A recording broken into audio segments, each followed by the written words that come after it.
March 9, 1945. Mariana Islands, Pacific Ocean. The sun sets over American air bases on Guam, Saipan, and Tinian.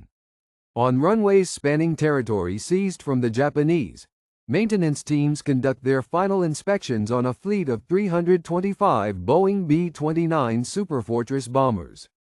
Major General Curtis LeMay, in charge of the 21st Bomber Command, has issued orders for the most dramatic shift in bombing strategies of the Pacific War.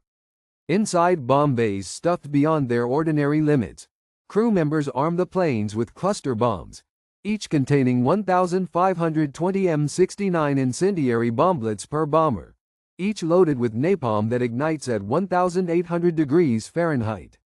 This mission's target is both strategically significant and highly debated: the tightly packed Shitamachi sector of Tokyo, where 750,000 people occupy wooden dwellings crowded into only 12 square miles. At 1,735 hours, the lead silver B-29 ascends from Guam's northern airfield. As dusk deepens, the thunder from Wright R-3550 engines punctuates the night, with each bomber taking off alone rather than as a group. Most of their defensive guns have been removed so each aircraft can transport twice their typical incendiary payload. The initial wave consists of Pathfinder planes that illuminate the target with a brilliant X visible from afar, clearing the way for the main force that drops their bombs from only 5,000 to 7,000 feet, much lower than their designed bombing height. What happens afterward will display the immense destructive power of American incendiary tactics and illustrate why, despite their resolve, Japanese anti-aircraft defenses could not counter what would become the most consequential single air assault in history. The American Boeing B-29 Superfortress arrived in the Pacific as the most technologically sophisticated airplane of the Second World War. This innovative bomber necessitated over 1.44 million engineering man-hours in its development and symbolized a $3 billion investment, surpassing even the Manhattan Project's $1.9 billion budget. The four-engined heavy bomber featured cutting-edge elements, such as pressurized crew areas, remotely operated turrets, and the highest output piston engines ever on a plane. Its production was dispersed across the U.S., with Boeing assembling aircraft in Seattle, Renton, and Wichita, the Glenn L. Martin Company in Omaha, and Bell Aircraft in Marietta, Georgia. Each B-29 had a 99-foot-long fuselage with wings stretching 141 feet. It ran on four Wright R-3350 duplex Cyclone engines, each producing 2,200 horsepower. The bomber could carry as much as 20,000 pounds of ordnance across a combat range of 1,600 miles, flying up to an altitude of 31,850 feet at maximum speeds reaching 357 miles per hour. By March 1945, American production facilities had supplied close to 2,000 B-29s to combat squadrons, with output climbing towards a wartime sum total of 3,970 units. This vast output validated the immense capacity of American industry.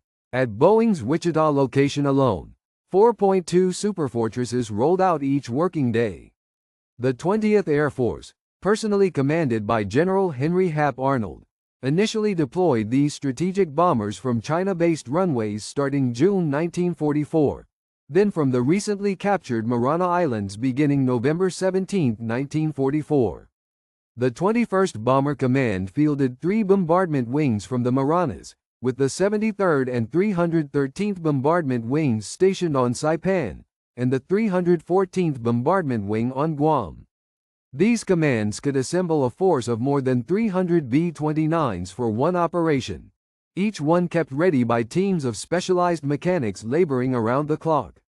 By comparison, Japan's air defense network was ill-prepared.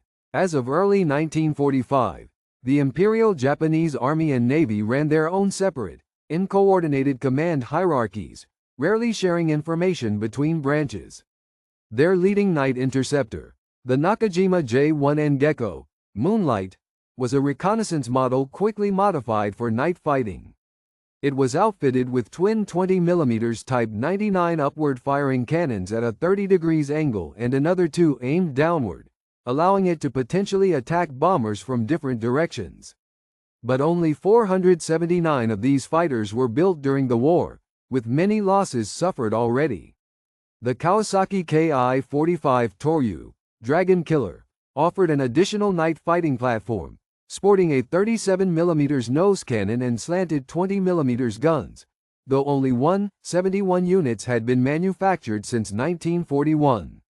Without radar for targeting at night, such fighters depended on spotlights and visual sightings, which were nearly useless when tracking swift bombers in the dark. The ground-based defenses were also lacking. Fewer than 500 heavy anti-aircraft guns guarded the Tokyo metropolitan area. The Type 99 88mm gun handled high-altitude defense, while the Type 98 20mm cannon supplied shorter-range cover, effective only up to 11,500 feet. Most importantly, the Japanese did not possess radar-directed fire for their anti-aircraft batteries and instead resorted to optical rangefinders and sound detectors, which failed to operate effectively in nighttime or inclement weather. The statistics painted a daunting picture, where America could field hundreds of B-29s from Marana airfields alone.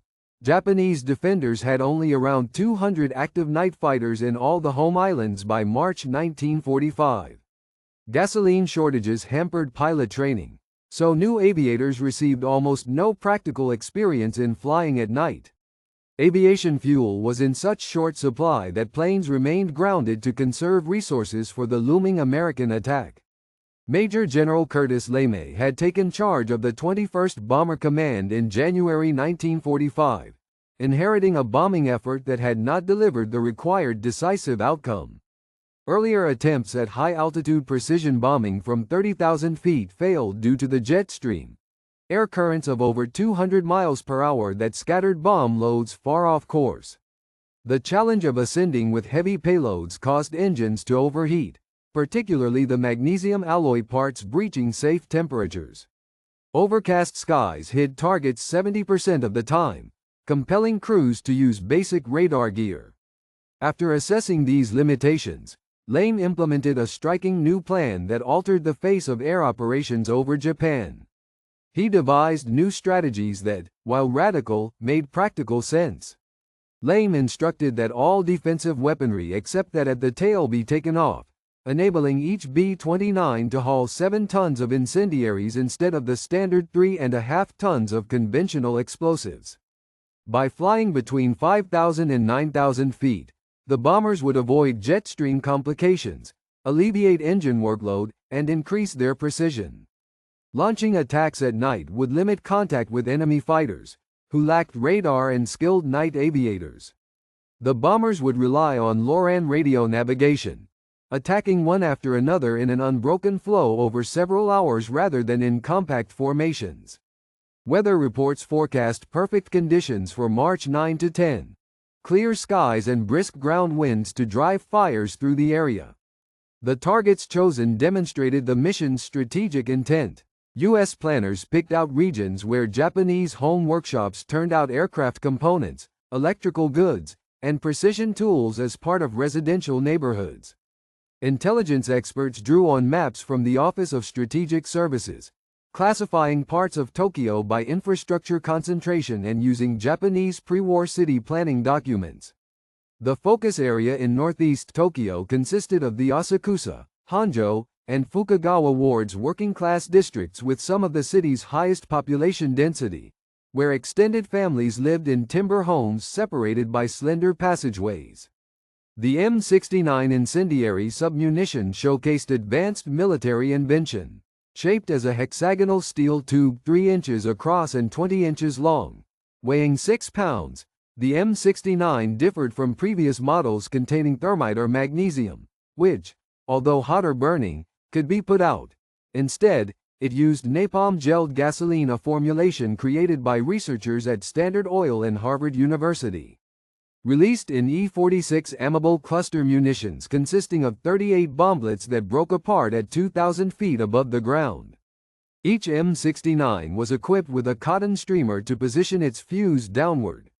On contact with the ground, a time delay fuse ignited for 3 to 5 seconds before a white phosphorus charge set off, spreading burning napalm up to 100 feet in several directions.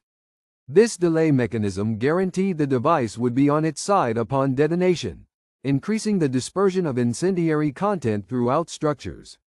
Experiments at Dugway Proving Ground in Utah had demonstrated the M69's high efficiency against Japanese-style residential buildings. The device generated numerous ignition sources over broad regions using napalm that stuck to surfaces and was resistant to water-based suppression. A single B-29 bomber was loaded with 40 cluster units that held 1,520 bomblets in total, with 279 of the 325 planes launched reaching their objective. During Operation Meetinghouse, approximately 424,000 incendiary bomblets would be deployed above Tokyo, resulting in an unmatched density of fire-starting agents. U.S. strategists estimated this saturation would produce a self-perpetuating firestorm as individual blazes merge, pulling in strong winds that would push the fire beyond its initial targets. The lead B-29 took off from Guam just past 5:30 p.m. on March 9, under the command of Brigadier General Thomas Sarsfield Power from the 314th Bombardment Wing. Over the ensuing hours, more bombers departed every 50 seconds from 3 separate island locations. The 14-hour mission would push both aircraft and airmen to their operational boundaries. Crew members wore lighter uniforms instead of insulated gear, capitalizing on milder temperatures at lower flying levels. Shedding the mass of guns, ammunition, and gunners, the B-29s could ascend more smoothly, saving fuel for the 1,500-mile trek to Japanese territory. Nearing the Japanese shoreline, the snow-covered summit of Mount Fuji served as a notable reference point for navigation. In Tokyo, air raid alarms went off at about 10:30 p.m., but most citizens initially stayed inside. Earlier high-altitude bombings had produced minor damage, prompting a sense of safety. The city's civil defense arrangements were not adequate for the threat that was approaching. Tokyo had just 18 concrete shelters, which could safeguard 90,000 out of a population of 4.3 million. A majority of families depended on bugo, shallow earthworks reinforced with planks or simple pits, providing meager defense against firebombs. The 8,000-member fire brigade mostly used hand pumps and traditional bucket lines intended for ordinary emergencies. Community associations organized civil firefighting teams, predominantly composed of elderly individuals, women, and youth, who used buckets of sand and water containers. The first group of Pathfinder B-29s entered Tokyo airspace at 12:08 a.m. on March 10, taking different routes to identify the bombing area. Flying at only 5,000 feet, they released M47 napalm bombs that instantly created flaming signals, drawing a huge burning X on the ground. The main attacking force appeared a short time afterwards, targeting this glowing marker. Climatic conditions played a crucial role during the mission. Visibility was excellent, with ground winds measured between 17 and 28 miles per hour and peak gusts reaching 45 miles per hour. As M69 munitions separated and descended, observers saw them as metal objects sparkling in the fire's glow, preceding vast urban devastation. Within just minutes, thousands of distinct fires ignited in the target area. The strong gusts pushed flames from one structure to the next, joining individual fires into one immense inferno. Ground-level temperatures soared above 1,800 degrees Fahrenheit, more than enough to liquefy glass and metal resources. The superheated atmosphere produced strong upward drafts and swirling wind funnels that propelled debris skyward. Roadways became blocked as tar caught fire and timber buildings broke apart under the intense heat. The roar of the flames drowned out every other noise, with heavy smoke and heat cutting visibility to just a few feet. Yoshiko Hashimoto, 24, was at home with her 13-month-old child in Tokyo's Sumida district when the bombing commenced. Her spouse, an army officer, was stationed on duty elsewhere in the city. Her statements would later serve as testimony for historical purposes. The B-29s were dropping so many firebombs that it sounded as if it were pouring rain. The scale of the air assault was shocking to her, as she had not witnessed one before. As the firestorm spread rapidly, she escaped with her parents, infant, and sisters along streets jammed with fleeing people. The cramped lanes of Shitamachi became perilous as many attempted to flee all at once. Children were separated from parents amid the chaos. Old people who fell behind could not keep moving. Firefighting units abandoned their apparatus when the heat made it impossible to approach the blazes. At the Sumida River, Yoshiko observed complete disorder. Scorched debris was falling around us and the winds grew more violent. Blazing wreckage, shop signs, wooden panels, and household goods were swept through the air. Warehouse buildings on both sides of the river went up in flames. Her father pushed her and the child into the river, which saved their lives, but her mother died along with both her father and sister, Etso. Across the burning neighborhoods, tragedies like this took place again and again. Some who entered water channels encountered boiling water. Many others were trampled in the stampede as crowds rushed to the rivers at once. The firestorm's winds were so intense that people were transported long distances, and some victims were found far from where they began. Law enforcement stations, hospitals, and assigned evacuation points were surrounded by the spreading flames. At Kakukawa Elementary School, which served as an emergency center, only metallic fragments and burned bodies were found by investigators among the ruins where hundreds had sought help. Historic Buddhist temples existing for centuries were destroyed as well as those seeking refuge within. The ultra-extreme conditions generated by the firestorm meant even people in shelters encountered grave danger from the heat and choking smoke. The scorching air inflicted intense injuries to the lungs, even after brief exposure. In the aftermath, estimates of casualties showed large disparities among official sources. The U.S. Strategic Bombing Survey determined that 87,793 people died and 40,918 were injured. The Tokyo Metropolitan Police Department recorded 83,793 fatalities and 40,918 wounded. The city's fire department estimated 97,000 killed and 125,000 injured. Most historians agree the true death toll surpassed 100,000, greater than the initial loss from either atomic bomb. A total of 267,171 structures were leveled over 15.8 square miles, wiping out 25% of Tokyo's buildings. More than 1 million residents were left without shelter. The industrial consequences were grave. Over half of Tokyo's output came from tiny workshops in residential zones, and their elimination drastically curtailed the manufacture of key war goods. Countless skilled workers were either killed or made to leave the area. In comparison, American losses were quite small. 14 B-29s did not return, with 96 crew recorded as dead or missing. Various bombers flew through harsh turbulence from heat-generated air currents caused by the citywide fires, sometimes leading to loss of control. Others suffered anti-aircraft fire on their low-altitude bombing runs, though Japanese defenders had difficulties engaging bombers flying at such heights. Crewmen afterwards noted that they could see smoke even at their operational cruising level. Some pilots who had doubted Lame's strategy reconsidered after witnessing the magnitude and results of the operation. Later, General Lame reflected on the moral consequences. "Had I been defeated, I suppose I would have been tried as a war criminal." General Arnold extended his congrats. "This demonstrates your crews are courageous enough to handle anything." The results of the mission had a direct and immediate effect on U.S. doctrine. Within the following 10 days, analogous incendiary attacks hit Nagoya, Osaka, and Kobe, striking Japan's four most populous cities. The bombing campaign then halted only because the 21st Bomber Command ran out of incendiaries. Bomb production was rapidly increased, with American manufacturers placing priority on making supplies of M69s. The distinction between U.S. and Japanese capabilities reached an absolute maximum. Where the Americans could construct new B-29s in a matter of weeks, Japan had no means to replace its devastated districts or replenish its labor force.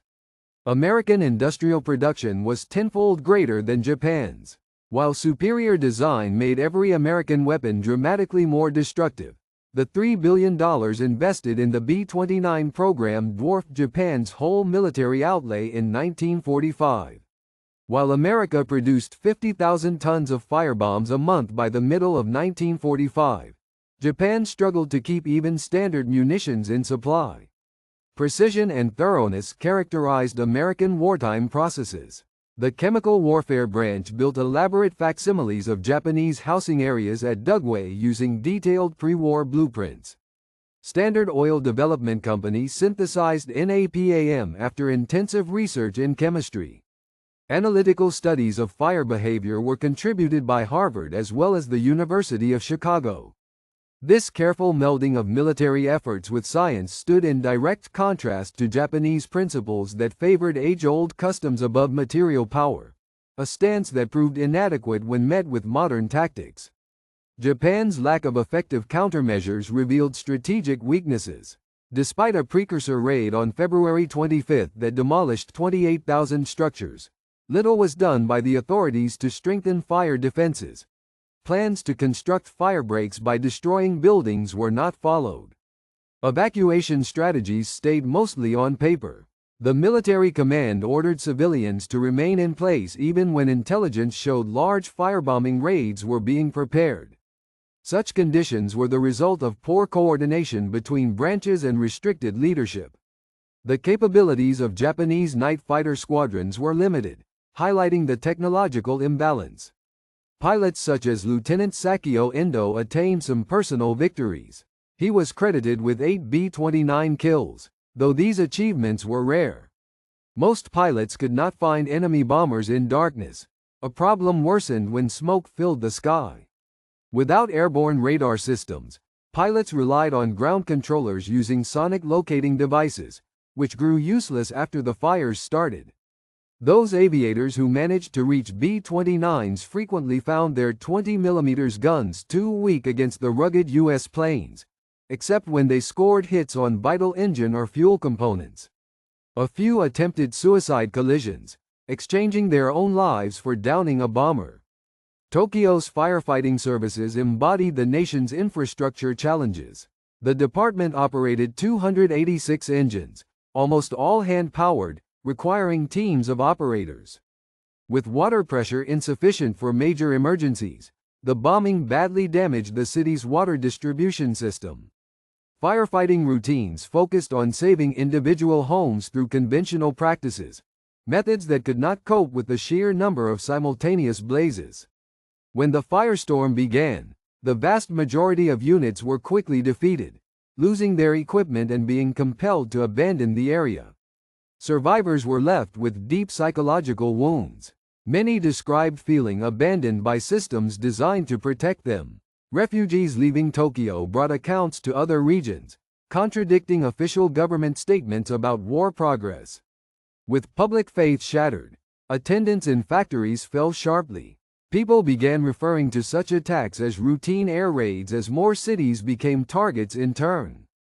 By August 1945, 66 Japanese urban areas had been seriously bombed, leaving much of Japan's cityscape ravaged even prior to atomic attacks. The outcome of the raid shaped U.S. plans for Operation Downfall, the scheduled invasion of Japan. Commanders predicted ongoing incendiary raids would eradicate Japan's remaining industrial abilities by October. Lane believed strategic bombing on its own might bring about surrender, sparing invasion. The Joint Chiefs of Staff suggested regular bombing had produced about 900,000 civilian injuries and deaths, and would likely result in millions more if operations persisted.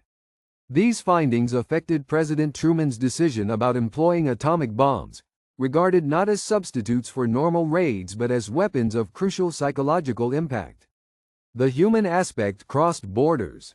American aircrews struggled for years with what they had witnessed, despite the circumstances of war. Richard Vail from the 9th Bombardment Group saw the fires from his plane, a memory engraved in his mind. Many Japanese survivors endured ongoing emotional and physical trauma. The effects of loss were felt by families in both nations and spanned generations. The attack left countless widows and orphans, straining resources and social care systems after the war. Cleanup operations revealed the breadth of devastation. Health facilities in the impacted districts were gone, as were schools, religious centers, and key administrative buildings.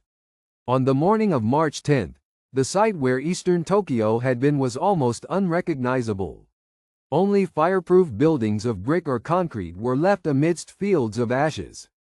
The search for loved ones forced survivors to comb through places that could not be identified. Heavy machinery was necessary for recovery teams. Many victims remained unidentified. Mass cremations lasted for weeks. Waterways in affected zones were clogged for prolonged periods by the debris. The industrial toll exceeded what was first projected. Tokyo's eastern neighborhoods had thousands of family-run workshops building precision parts, electronic devices, and engineered components. Their destruction cut off essential supplies for major manufacturing plants.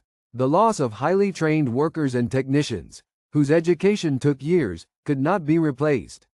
Worker output in surviving businesses decreased as employees wrestled with private tragedy, homelessness, and collapsing morale.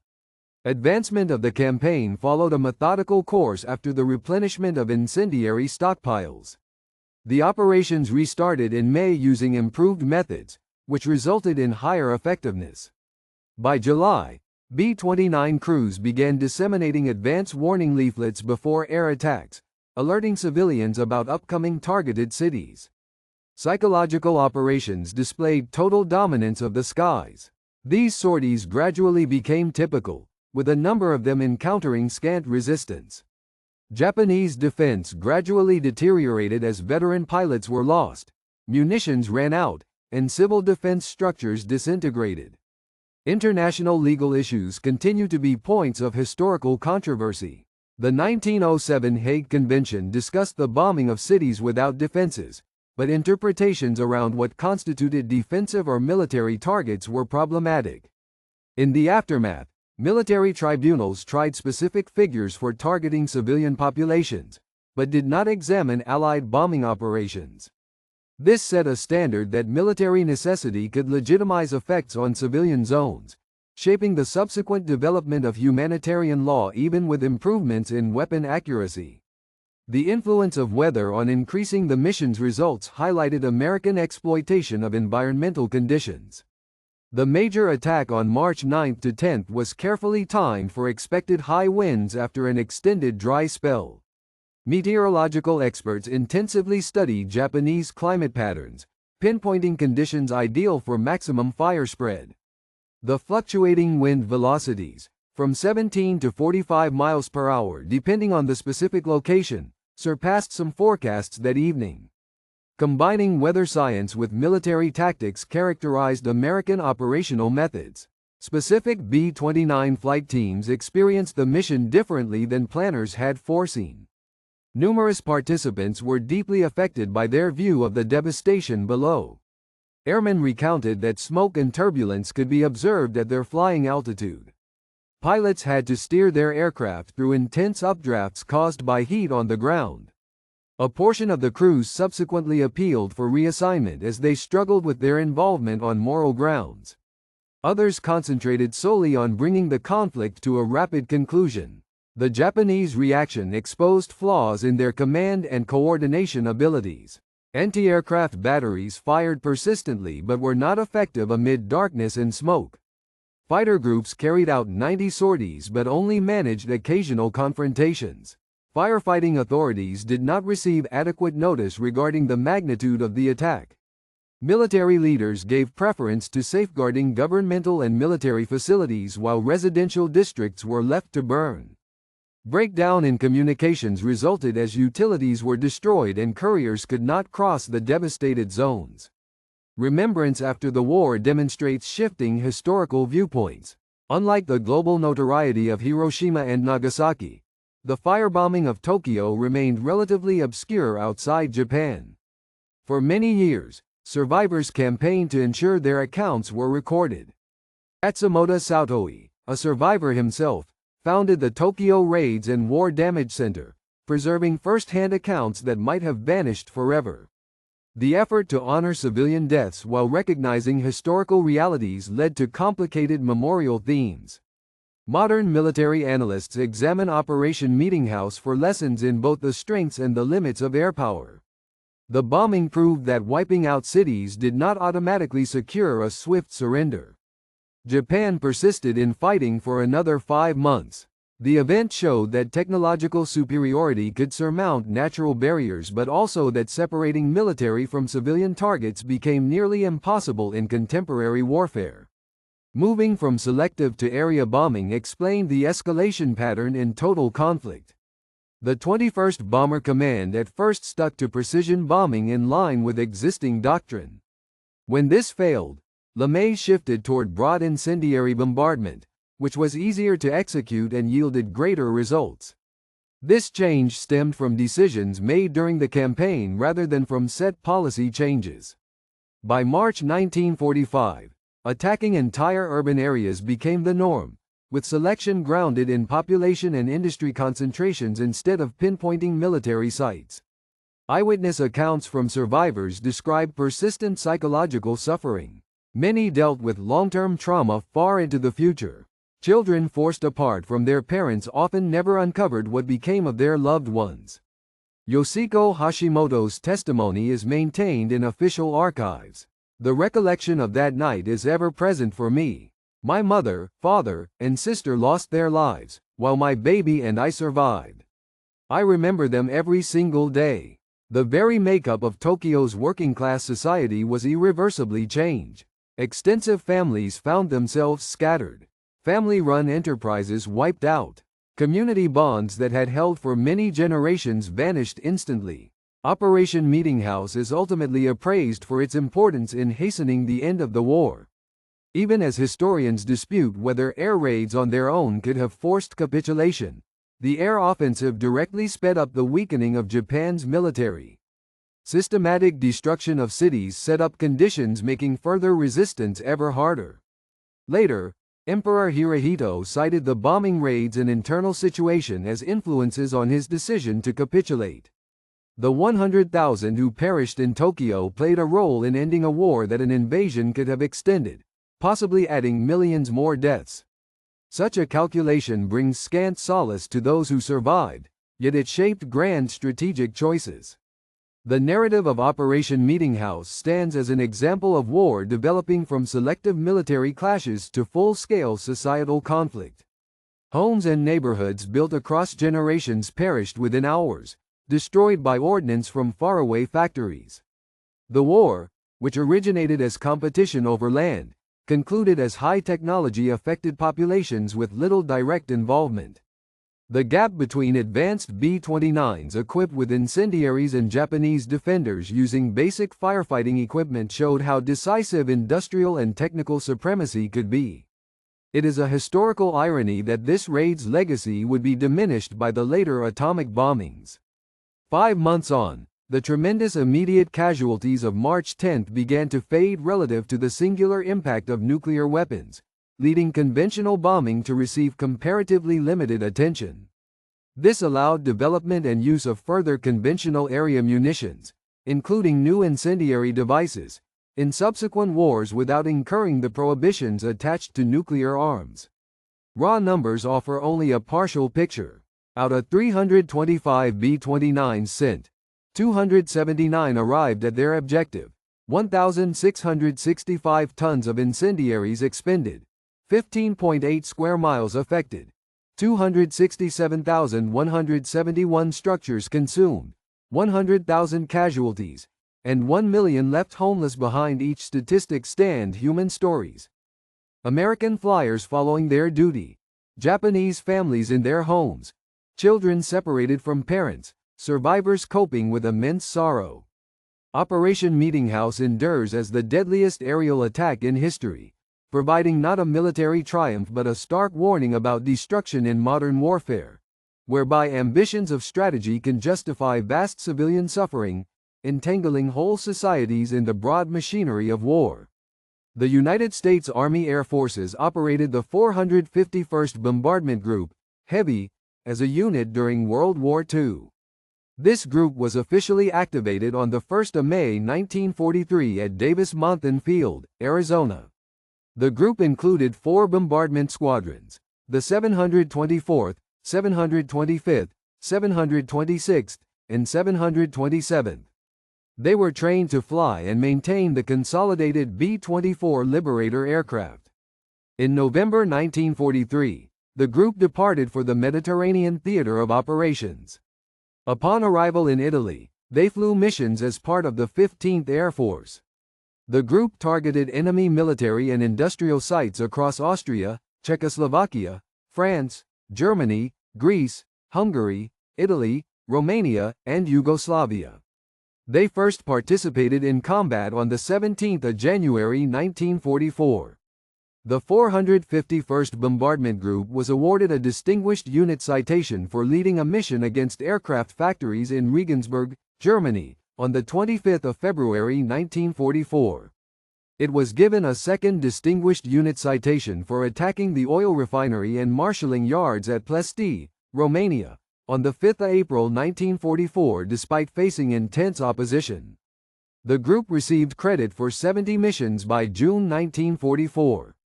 Following VE Day, they returned to the United States and were inactivated on 26 September 1945.